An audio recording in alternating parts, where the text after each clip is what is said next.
Hey there! I just spent a crap ton of time working on this review for the first 6 seasons of AHS. It's pretty in-depth, and I tried to see the good and the bad without letting my attachments sway my review. Now, be warned, this is a very spoilery review, so if you care about being spoiled, then you better make like a crab and crab walk on out of here. Alright, now that they're gone, let me tell you that this review will be based off 9 categories of judgment: writing, acting, incorporation of actors, screen time proportion, cinematography, set design and slash touch-ups, sound design, iconography, and overall value to the canon of the anthology. Each category will get a score out of 5, and then I will add them up and see who ends up winning. The ranking in the end doesn't automatically mean that it's my favorite or least favorite season. It's just an attempt to ballpark a more objective score to compare these seasons from a more holistic view. Alright, without further ado, here's my review and ranking of seasons 1 through 6 of American Horror Story. For my American Horror Story reviews, I will only be reviewing the first 6 seasons for now. I'll be reviewing the next 4 seasons when that 10th season is finally released in its entirety. I know, it's weird that I didn't split my review into 5 seasons now and 5 seasons later, but I gotta be honest with you. I had to squeeze in Roanoke because it felt like it was a good way to end this review. It was very innovative, and it opened my eyes to the greater possibilities of this anthology, so I thought it would be a good way to end the video on a hopeful note.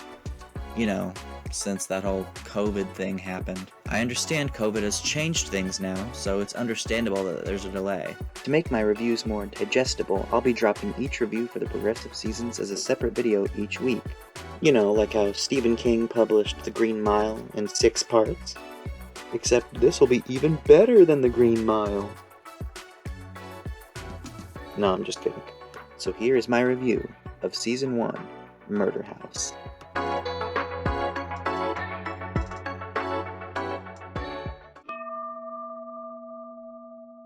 The writing was good. The first few episodes were slow, but when I watched the scene where we learn of Moira's past, I was awestruck. That's when I knew I liked the show. The characters get developed very well. Not all the characters have full arcs, but when you're writing a story about how 30 or so people live in one house, it's going to be difficult to flesh them out when they're all confined in one space. Even the flashbacks have to end eventually.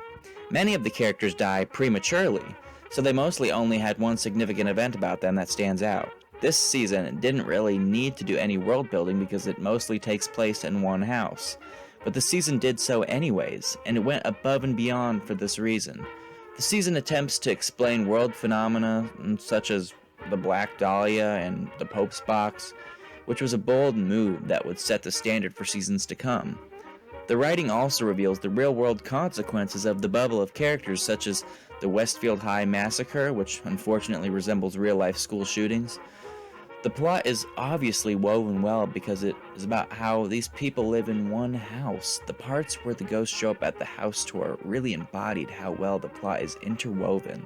The twists in this season are introduced fairly well and they make enough sense. Vivian having twins was a twist that seemed random at first but actually made a lot of sense once we found out Tate was the other father, and that's putting it lightly. Speaking of the rubber suit twist, let's talk about if there are any holes in that interwoven plot fabric. It's often criticized that Tate couldn't have gotten a hold of the rubber suit because it was thrown outside by Ben earlier. As we all know, the ghosts in this house are shown to not be capable of leaving through any doors, but honestly, I'm not sure if that's a fair criticism because I think that the yard or total property limits of the buildings in which the ghosts haunt is the extent of their boundary. This would explain why when Sally got pushed out the window, she still became tethered to the hotel. It was because she was on the property still. She didn't have to die in the building. She died on the floor's impact, so I think that Tate getting the suit is an excusable plot twist. Overall, the narrative was very engaging, and the writing only got better as it went on, especially at the end where all the characters in the house stage a frightening experience to scare off the new owners. The writing would be nothing without the acting. Every actor/actress completely owns their character. The next seasons are sometimes prone to shoehorning actors into roles, but this season had the creators picking actors for the first time, and the actors really had to explore how their traits could work for their character. The season hadn't been written with the actors in mind at this point, so the actors had to bring that fittingness to the table. I thought all the actors played well off of each other, and all of them gave a realistic performance. Thaisa Farmiga did very well considering this was her debut on television. My favorite performance to this moment is still the dynamic between Moira and Constance. Oh my god, I love them together. Jessica Lange and Frances Conroy are exceptional actresses. Frances Conroy's soft voice was perfect for the role of a subservient maid who was wronged by her past employer. Sarah Paulson did a great performance, but her character wasn't really extremely relevant to the season. Just from watching her in that season, you'll have no clue that she comes back like every time, but we're all so glad she does. As I said, every actor fit their role perfectly. Makeup and costume design was still present despite it being a more plain-flavored season. There were really neat accomplishments like getting young Moira and old Moira to seem like they're sort of the same person. There were a lot of neat gore effects like the kids from Westmore High and the burned family of Larry. I believe Adelaide should have gotten more screen time. She was kind of just told that she should wear a prettier face instead of her own, and then she got run over and died. Yeah, they did her dirty. I think Moira could have used more screen time because her character was never fully explained. Why would her younger version be so openly seductive?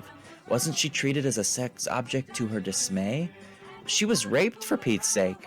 Wouldn't that trauma show up in the afterlife? I just didn't fully understand the dichotomy of her character, and I felt they could have explored that more in depth. With everyone else, though, I felt the writers divvied screen time up pretty evenly. There were only a few times when I questioned where a character was because I hadn't seen them for a while. The show uses a plot device where the ghosts can only be seen when they want to, which is a sort of cop-out, but it also works to the show's favor too because the setting would become too crowded if all the ghosts were physically present at once. The shots were shot very well. There were a lot of tilts and jarring pans of the camera. One of my favorite things they did with the camera work this season was when they had the camera drone rotate back and forth to create an unsettling atmosphere for the house. It's a small technique, but things like that make all the difference. The camera also does a lot of wall fades to show dramatic irony. There were a lot of jerky camera swivels to reveal surprising developments in the story, and it works very well to create a thrilling experience. But I often found myself lost in the layout of the house when the camera made too many stark turns.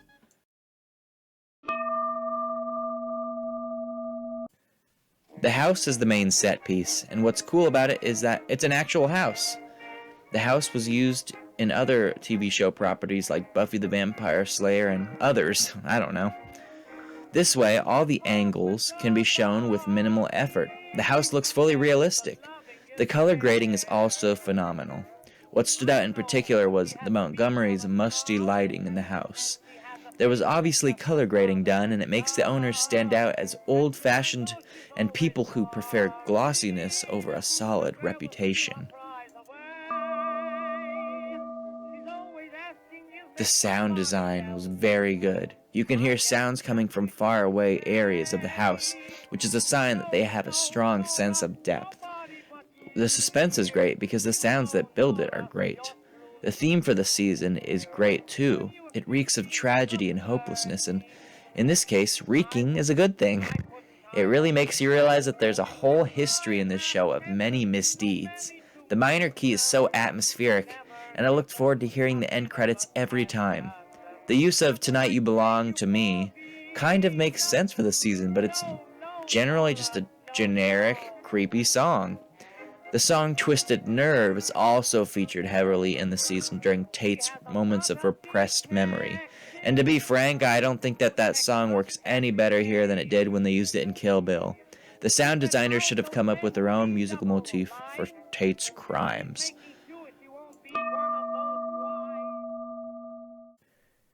This season is remembered as the Haunted House season, spooky. And all of the owners are very distinct and add a very bold flavor to the show. Tate Langdon's massacre feels too real to be in the show. The season is a very well-rounded, modern season that most people will recognize, and not just because it's the first season of the show. Although, because of this modernness, it's rather hard to cosplay as any of the characters and become instantly recognizable. The only easily recognizable design choice is Tate's skeletal face paint. But for all I know, a person wearing that could be cosplaying as a character from Pixar's Coco. And trust me, Coco and Murder House are not the same thing. I made the mistake of mixing them up, and I was scarred forever. All jokes aside, for this reason, the season gets a good score. And also, that rubber suit was a very good design choice and theme for the season.